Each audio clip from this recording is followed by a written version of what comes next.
So we're doing things a little bit differently. Hello, I recognize familiar faces. That's always so nice. We're doing things a bit differently on this tour. We usually would do a conversation for about a half hour, 45 minutes, or I would read. But then the thing we found was we never really had time for Q&A. It would always run out. So I'm hoping you guys came with questions. They can be about anything. They can be about the books. They can be about the adaptation, although there's not that much I can tell you about it. It can be about stuff you like or that you're reading. And I also had asked, just in case people were shy, that we put a bowl out. So I'm going to alternate between crowd questions and the bowl questions, and hopefully there's nothing obscene in there. Or maybe, hooray, there's something obscene in there. So, does anybody want to be the first to ask me a question? Don't be shy. Yes.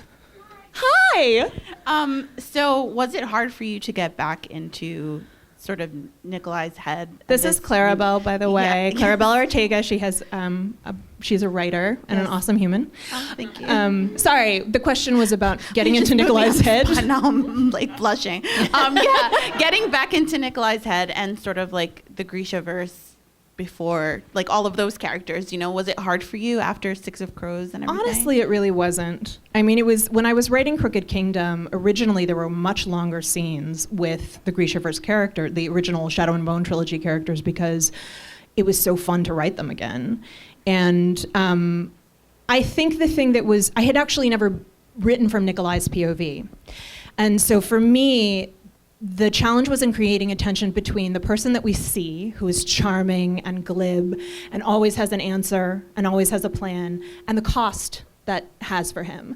And I'm hoping that will resonate with people who know what it's like to sort of put on this brilliant front and sometimes be crumbling inside. So, you know, I want him to suffer. What's the point if they're not in pain, you know? So that was the real challenge of that. And I have to say, too, it was actually quite hard to be in Nina's head again because of things we won't speak about. I'm not sorry, guys. Not sorry at all. But my punishment was essentially having to write from a perspective of grief. And if any of you have lost somebody in your lives, which I think most of us have, and as you get older, you lose parents, you lose friends, it's a very hard place to go. But then the great pleasure was being in Zoya's head, and I did not expect to like writing her so much. But God, I loved writing her. She is so mean. And she takes no crap from anyone, and she is a general to her core, and I really loved writing her, and she was a surprise, so yeah. Okay, from the bowl. Can you talk about Ninth House? Catherine from the Philippines, Stormhunt on Tumblr. Hello, are you out there? Hello. This defeats the purpose of being like, are you shy? Allow me to draw as much attention to you as possible. Yes, thank you for asking. Ninth House is my novel, my first novel for adults. I stopped saying adult novel because it sounds dirty. It's coming out on October 1st. I just saw the cover for it, and I love it so much. It's very different from our other covers, but y'all are gonna understand why I love it so much when it goes live. And it's my story of murder and dark magic and the occult among the secret societies of Yale University. And it's a book that's been brewing since I was a freshman in college, and it's about power and privilege and horrible, delightful, amazing, magical things happening. So I'm really excited about it. And I know it's really hard to go from one series to another, but I hope you guys will follow me there because this book means so much to me. And that is my plea to you. All right. Who else has a question? Yes. Oh. Okay, we'll go to you. Yeah.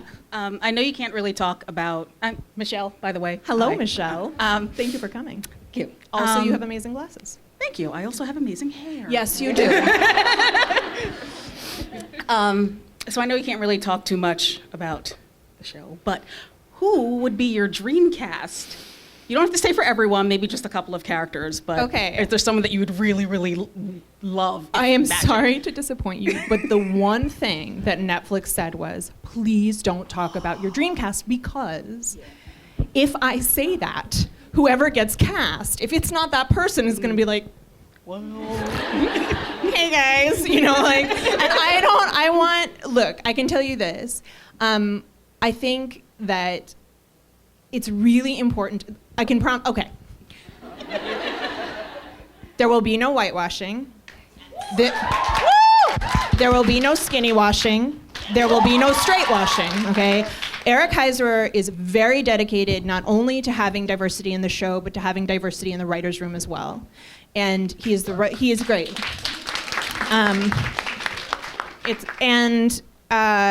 I think for us, it's about finding really fantastic actors, maybe who haven't been discovered yet and who are now going to get an opportunity, hopefully, to be in some awesome fight scenes and some magical scenes and romantic scenes. And all I can say is we sat down recently to talk through the first season, and he has so many cool things in store. Like, if he does half of what he's talking about doing, like, your minds will be blown. All right. You bet. Okay. This is a long one. How do you decide what your characters have been through? Trauma, backstories? Yes, trauma. And do you have any tips on writing relationships that center around trauma or mistrust? The relationships don't have to be romantic. They could also be about platonic or parental. Oh, that's a really great question. And thank you for not just addressing ships, because I think some of the most important relationships in books and in my books are the friendships. And I think one of my favorite characters to write in Crooked Kingdom was Colm Fahey, Jesper's dad. In fantasy, we have a really bad habit of just killing parents off or them being really horrible. And I write a lot of horrible parents, but writing a really good dad was just like, I loved my dad, and like getting to do that was very emotional and just made me happy. Like, I wanted to write a really supportive, awesome parent, and then make him suffer. Yeah, so I think that, I guess there's a couple of things I would say. There's a difference between writing trauma respectfully and writing trauma exploitatively. And I think we have to be as conscious as we can be about the things we're putting characters through and what the real life repercussions of those things are, right? There is no magic bullet for PTSD. There is no magic bullet for harm that's been done to you in the past. I have tried to be as respectful as I can of these things that take time and that you don't solve or cure, you learn to live with them. And I think part of it is accessing suffering in your own past, but I think it's also doing a kind of respectful research.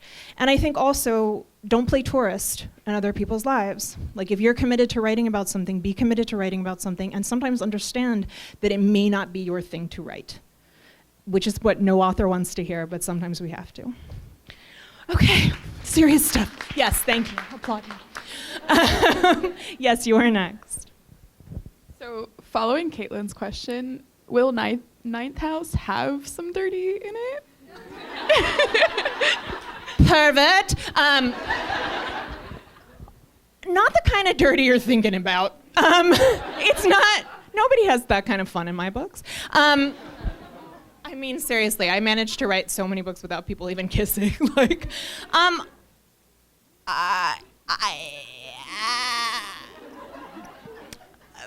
no, but also yes. Ninth House went some dark places, is all I'm gonna. You surprised?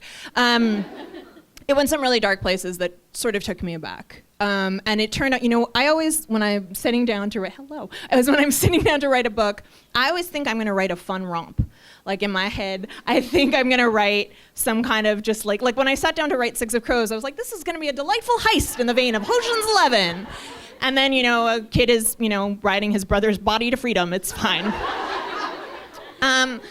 But I don't set out to write something that's dark or gritty or angsty, but I think these things come up because when you start to talk about things like trauma or things like what it is to be a young woman in college right now, a lot of heavy shit comes up, pardon my French.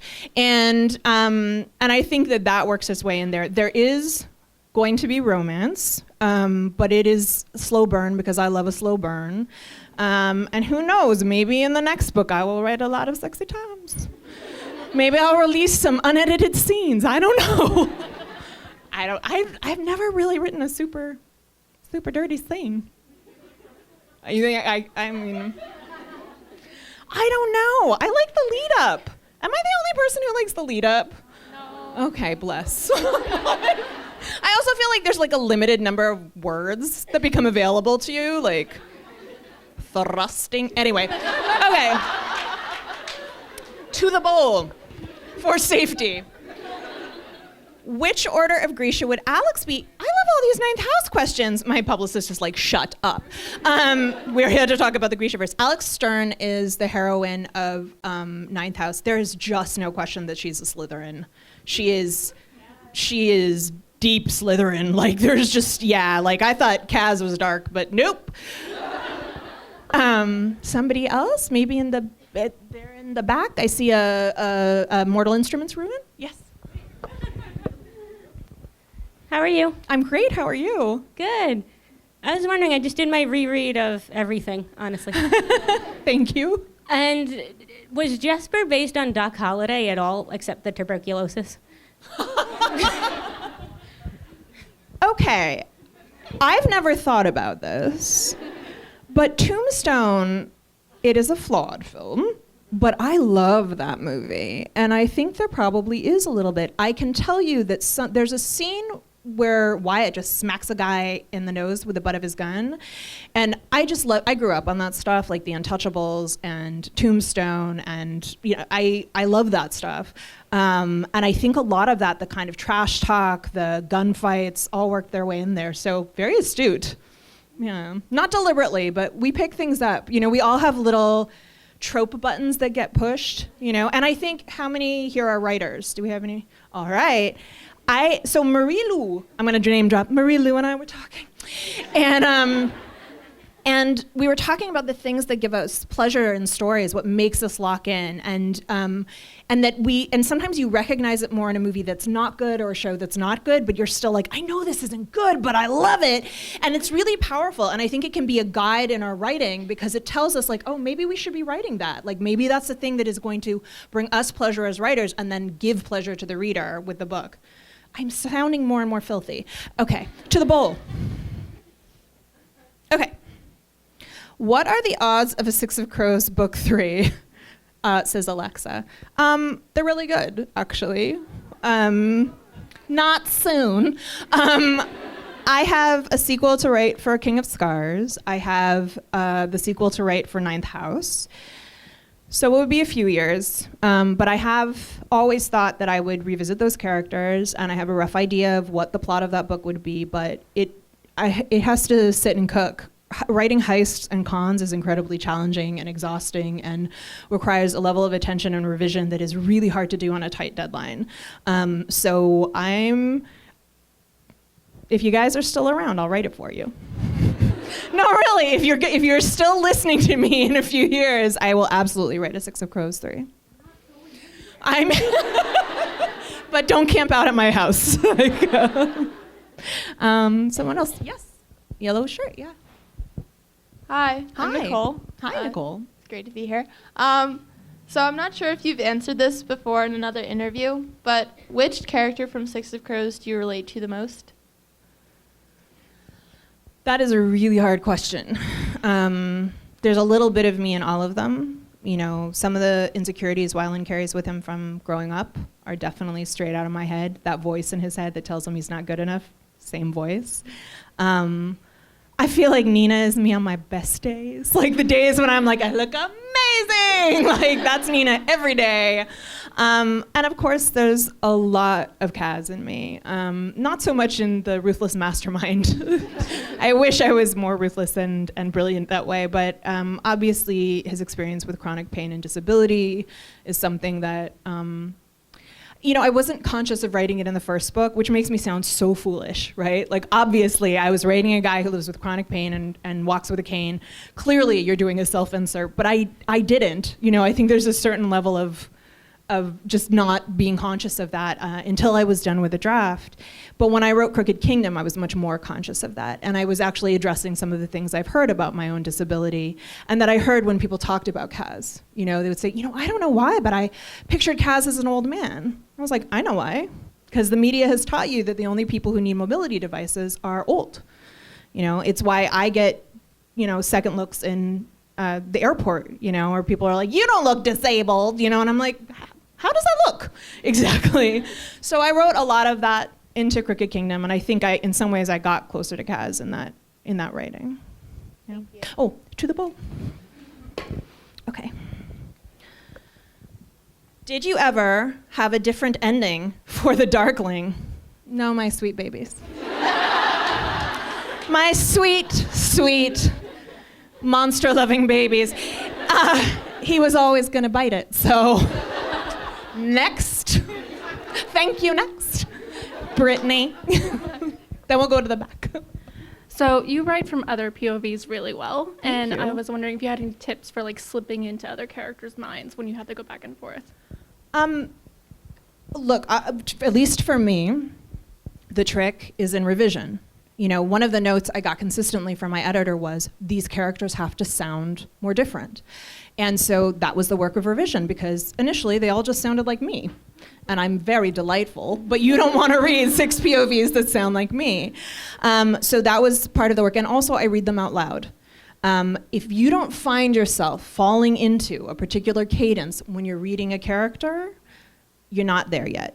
You will, though. The more you work on it, the more you revise, and there will be little parts where you find yourself finding the diction, finding the way that they talk. All characters don't use the same metaphors. They don't have the same sense of humor. They don't have the same level of education, and that has to be a part of your process when you're in their heads. So that's my best advice.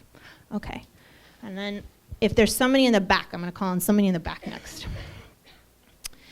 How do you decide which characters to use in some scenes? Which leg did Cass break? I don't remember. I know I'm supposed to know those things, but I don't remember. It's somewhere in the book. I think it's his right leg, though. It's wherever Kevin Wada drew the cane, because I told him. Whichever hand he's holding it in. It's not a question of deciding which characters belong in a scene. Sometimes it's a question of information, and sometimes you end up with too many characters in a scene. I feel so guilty handing over my books to my audiobook narrator. Lauren Fortgang, are you here? You're here! Lauren Fortgang, stand up. This is the voice of the Grishaverse, okay? I love you to bits. She's been with us since Shadow and Bone, Language of Thorns. She's the voice of Inej. She is the best. And she narrated all of a very long book, which is King of Scars. Also, she told me she didn't read the last scene. I'm not spoiling anything, but she didn't read the last scene because she likes to not telegraph. She's afraid if she knows too much. So then she basically said she was reading it for the thing and was like, ah! Yeah. And then she had no one to talk to. I enjoy that. I think that, here's the thing. I think we think of the process of writing as a series of these rational decisions, and some of them are, right? We're walking a line between this very analytical part of our brains that outlines and has to create structure and has to create plot and has to be thinking, how is this gonna work and where's the second act break? But there's another side of us that is writing from the gut, and that is the line we have to walk. And sometimes that gut is going to lead you, and it's gonna tell you who's going to be in the scene. And other times you're gonna have to think, all right, what information do I need to convey, and who has the most to lose if they're in this scene, or who has the highest stakes if they're in this scene, or who is gonna give me the most fun because I'm gonna get to write the wittiest banter in this scene. So it can be anything that guides you, but that decision is usually the kind of thing that is gonna come from your gut and that you have to open the door to, even if you're an outliner like me. Someone in the back? Let's do the red shirt that says monsters, and then I see somebody with blonde hair and glasses. Yes, next, those two. You kind of stole my thunder with Miss Fortgang, but I was going to ask, is that a Fierce Reads, or is that your decision? And Miss Fortgang, I would just like to say that I read, but when I can't read, I listen, and your voice is the most soothing. You really bring every character to life. Even the men in the first chapter, I listened on the way up, and your voice of the father was... That's enough, we're here for me.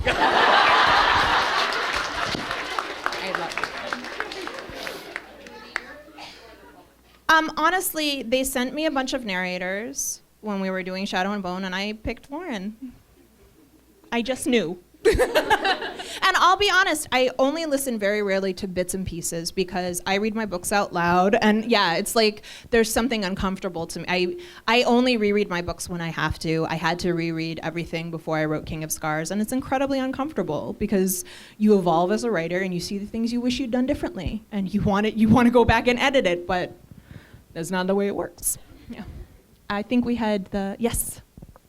And then I'll do a bowl question. Hi. Hi. So I was wondering how you force yourself to keep going with the plot sometimes when the characters may want to go a different way. And I know in my writing I struggle with that. If something feels wrong for the characters, maybe you have to rethink where you think the plot is going. You know, maybe you have maybe these characters have evolved into something that you didn't see coming. Nikolai was supposed to die in Siege and Storm. Okay, he was supposed to die at the end of it. Alina was going to get framed for his murder. It was very dramatic. But then I met him, and I was like, okay, you can stay, big nerd. So sometimes you have to be guided by those things. But in general, I've had very few characters who took control of plot for me. I wish they would. You know, most of the time I feel like I am steering the ship. And I think if you're stuck, there are a lot of there's a lot of different techniques for, going back to where you really felt sure of where you wanted to go next, before you started feeling bad about where the plot was going and sort of seeing maybe you took a few missteps, writing from a different POV. I love to go for a walk and talk to myself. That is my favorite thing to do. I put my little Bluetooth in. The neighbors know I'm the weird lady who just walks around talking. And that's basically what I do to try to get out of a slump if I'm not sure where the plot goes next. But I am also an outliner. So if I don't like where something is, I'll jump to another part of the story. It makes for a challenging revision process, but the biggest challenge of being a new writer is discovering how you work, and that only comes with time. Okay, to the bowl. And then is there anybody in the front who has a question? Okay, we're gonna do a few here. I see. Can you talk about the possible rep in the show? I did. Asian Kaz, dark-skinned Inej. Caitlin, another Sturmhond on Tumblr. I don't know what the casting will be like for Kaz. I guarantee that Inej will be a woman of color. I don't know how she's going to be cast yet because we haven't started that, but I hear what you're saying, and I will discuss it with Eric. And I will tell you, too, this is something I talked about in my newsletter, but the thing we're really focusing on is also bringing diversity to the cast of Shadow and Bone. Because that was it was a place that I dropped the ball. So this is a place where the show can do better. So do better, show. All right, 2 more questions. Oh my God. Okay, you first, and then you. Did you pass this over? You, but first you. Yes. Hi. Hi. I was wondering one thing that you're looking forward to for the adaptation and one thing you might be nervous about. I am looking forward to the sets and the costumes. I don't think I'm allowed to talk about where we've talked about shooting yet, but I don't know. I think every writer imagines that, like, just the chance to walking on set at the Little Palace is just, I'm gonna get emotional. And something I'm nervous about, all of it. Look, we're in this magical honeymoon right now where everything looks great, but I know adaptation can go wrong, and it's why we were very cautious about making this deal. I didn't just hand them Shadow and Bone or Six of Crows. I handed them the keys to the whole Grishaverse, and that's terrifying, but these were the right people to gamble with. So y'all just stick with me, and we'll do our best. Well, I'm very excited. So. I'm so glad. I'm glad you're excited. All right. That person there. And then, you know what? We're going to try to lightning round a few questions. So everybody who had their hands up, only the people who had their hands up, think short versions of your questions, and we'll lightning round it. Okay. Hi, I have a process question. Okay. How much do you reread other works when you're revising, or even when you're just in the early stages of outlining, or do you watch TV? Like, what other creative stories? I tend to watch things that have nothing to do with my work and read things. I'm usually reading nonfiction because I'm still in the research process all the way through to when the book is going out. And I don't like to read other fiction unless I'm really stuck and I need to be inspired. And then reading some really beautiful prose does the trick.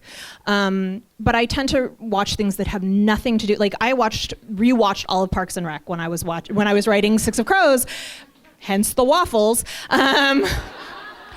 But because I needed something light and that lifted my spirit. I'm a huge fan of Brooklyn Nine-Nine. I'm a huge fan of Bob's Burgers.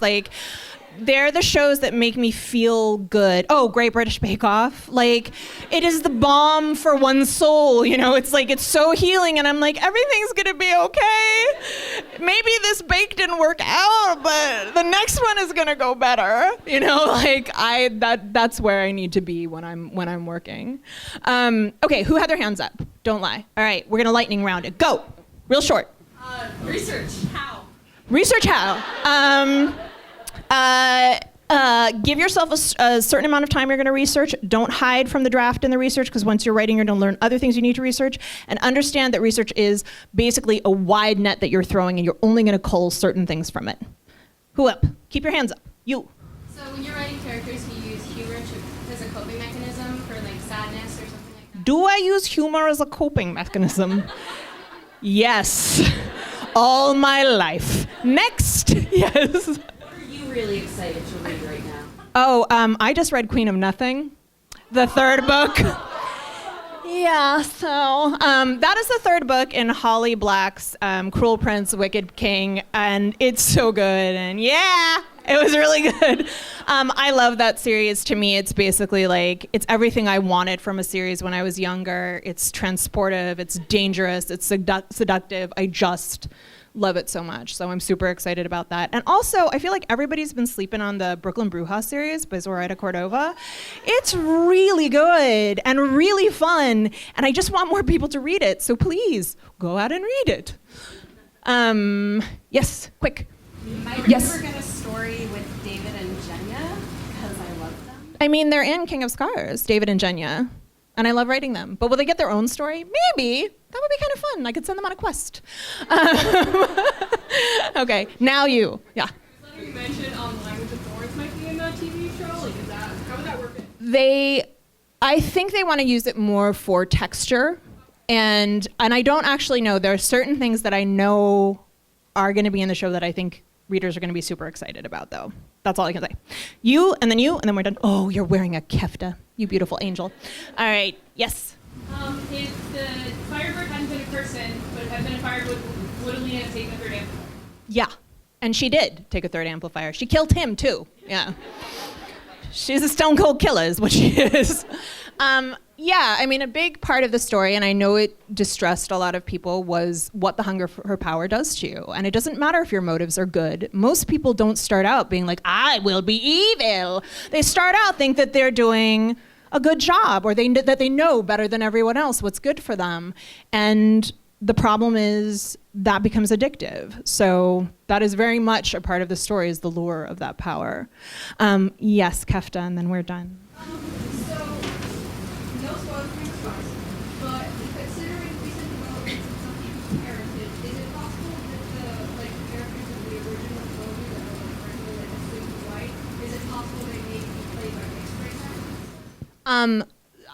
Our plan right now is that many of the characters who were presumed white in the first trilogy will be played by mixed race actors, or just actors of color who are not mixed race. It will be, again, we are trying to bring as much diversity as we can, and we're also trying to be thoughtful about it because, okay, so full disclosure, when I went back and reread Shadow and Bone, there is a martial arts instructor in there named Boyo Bayor, who I love, but I realized I walked right into a trope, right? I walked right into a stereotype, which is I Kill Bill'd it, right?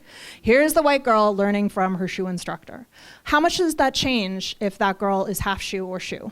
Okay? It changes the dynamic. It makes it better It's a better story. And that's the thing I think we have to remember about diversity. It's not about being do-gooders. It's about the fact that this is what the world looks like, and stories are better for it. You know, as storytellers, we should want that, and as readers, we should definitely want that. Okay, babies. Thank you.